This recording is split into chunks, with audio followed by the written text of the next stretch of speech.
महाराष्ट्र राज्य परिवहन महामंडळातील ठाणे विभागाला नव्या कोऱ्या मिळालेल्या 50 गाड्या आणि नुकत्याच झालेल्या 15% एसटी बस भाडेवाढीनं उत्पन्नाच्या बाबतीत अक्षरशः तारले.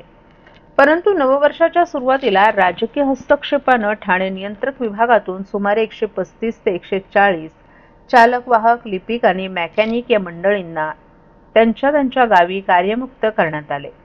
मात्र कार्यमुक्त झालेल्या कर्मचाऱ्यांच्या जागांपैकी 60 ते 70% जागा अद्यापही रिक्त आहेत. त्यामुळे ठाणे विभागात कार्यरत असलेल्या कर्मचाऱ्यांवर कामाचा ताण वाढू लागल्याची बाब समोर आली आहे.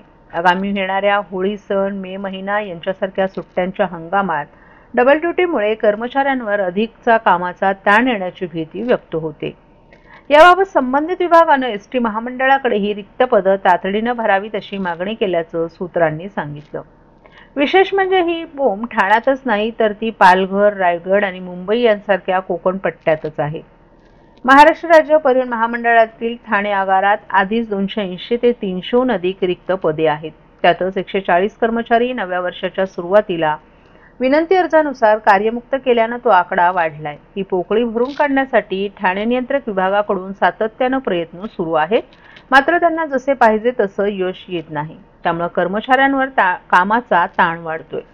त्यातच होळी हा सण अक्षरशः तोंडावर आलाय. या दिवसात कोकणवासीय कोकणात जातात. तसंच मे महिन्यातही गावाला जाणारी मंडळी अधिक असल्यानं महामंडळांसाठी तो हंगाम महत्त्वाचा आहे. त्यामुळे आता महामंडळ यातून कसा मार्ग काढेल हेच पाहावं लागेल.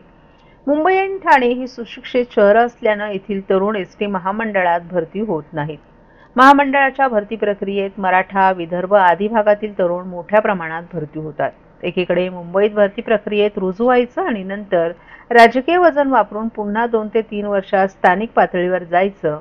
त्यामुळे अशी पोकळी दर 2 ते 3 वर्षांनी ठाणे, मुंबई किंवा कोकण पट्ट्यात निर्माण होत असल्याची माहिती सूत्रांनी दिली आहे.